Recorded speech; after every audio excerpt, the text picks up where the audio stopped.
ఎటువంటి కంటి సమస్యకైనా 100% ఆయుర్వేద పరిష్కారం సంజీవన్ నేత్రాలయ.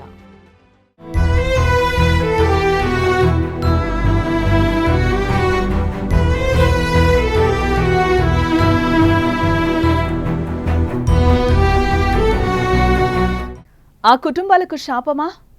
అంతా మూగవాళ్లే. మీరు వింటున్నది నిజమే. ఒక్కరు కాదు, ఇద్దరు కాదు.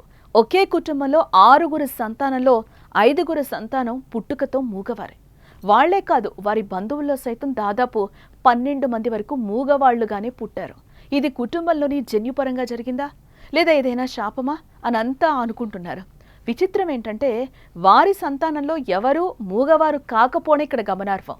ఇదంతా వింటుంటే ఏదో విడ్డూరంగా అనిపించినా ఆ గ్రామంలో పరిస్థితి మాత్రం ఇలాగే ఉంది. ఇందుకే అది ఏ గ్రామం, ఎందుకు మూగవాళ్లుగా పుట్టారు, పూర్తి వివరాలు చూద్దాం. నమస్కారం.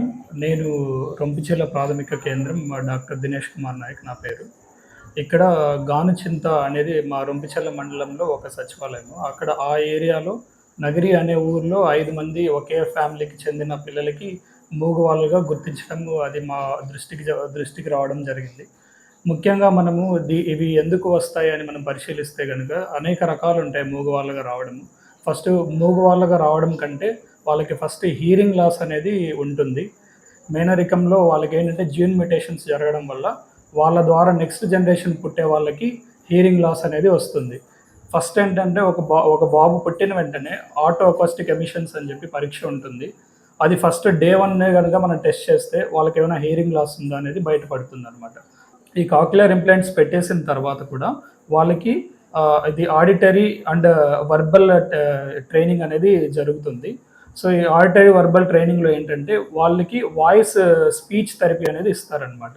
చిత్తూరు జిల్లా రొంపిచెర్ల మండలం గానుగచింత నగిరిలో కొంతకాలంగా దాసరి కుటుంబాలు జీవిస్తున్నాయి. హరిజనవాడల్లో పూజలు, వైదిక కార్యాలు చేస్తూ ఉంటారు. నుదుటున నిలువునామాలు, నెత్తిన కలశం, చేతిలో చిడతలతో వీధుల్లోకొచ్చి దేవుని కీర్తనలు పాడుతూ గ్రామాల్లో తిరుగుతూ భజన చేస్తారు. ప్రతి ఇంటికి వెళ్లి వారి కుటుంబ పూర్వీకుల గురించి, వారు చేసిన మంచి పనుల గురించి తంబూర, చిడతల సహాయంతో పాట పాడుతూ ఉంటారు. చింతనగిరిలో కొంతకాలంగా దాసరి కుటుంబాలు నివసిస్తున్నాయి. ఆ కుటుంబాల్లో 12 మంది మూగవాళ్లు ఉన్నారు. వీరంతా కొన్ని నెలల వ్యవధిలో పుట్టినవారే. గతంలో ఆ కుటుంబాల్లో ఎవరూ మూగవారు కాదు, కానీ ఆ 12 మంది మూగవారిగా పుట్టారు. విచిత్రం ఏంటంటే గంగులమ్మ, చిన్నబ్బ అనే దంపతులకు పుట్టిన 6 మంది మగ సంతానంలో 5 మంది మూగవాళ్లుగా జన్మించారు. వారి పూర్వీకుల్లో ఎవరూ మూగవారిగా జన్మించలేదు. కానీ ఈ 5 మూగవారిగా పుట్టడంతో తల్లిదండ్రులు కృంగిపోయారు. నేను మా నాన్న మూగాన్ని చేసుకున్నాను. నాకు 3 పిల్లలు. ఆయన పింఛన్ వస్తుంది, ఆ పింఛన్తో మేము ఉంటాము.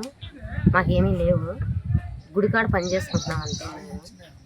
మేము 3 అక్కల చెల్లెలు, ఒక అన్నదమ్ముడు. మా నాయన నచ్చి మూగానికి ఇచ్చినాడు. మా అత్త మేనత్త. మా నాయన చెప్తేనే పెళ్లి నచ్చి చేసుకున్నాడు మా మేనత్త, అందుకని చేసుకున్నాము. ఊరి పెద్దలు, పూజారులను కలిసి దీని పరిష్కారం ఏంటని ప్రశ్నించగా ఊరి పెద్దల ఆజ్ఞ మేరకు మహిళలు వివాహం చేసుకున్నారు. అదే విచిత్రమో కానీ ఈ 5 పిల్లలు పుట్టారు. వారు ఎంతో చక్కగా మాట్లాడుతున్నారు.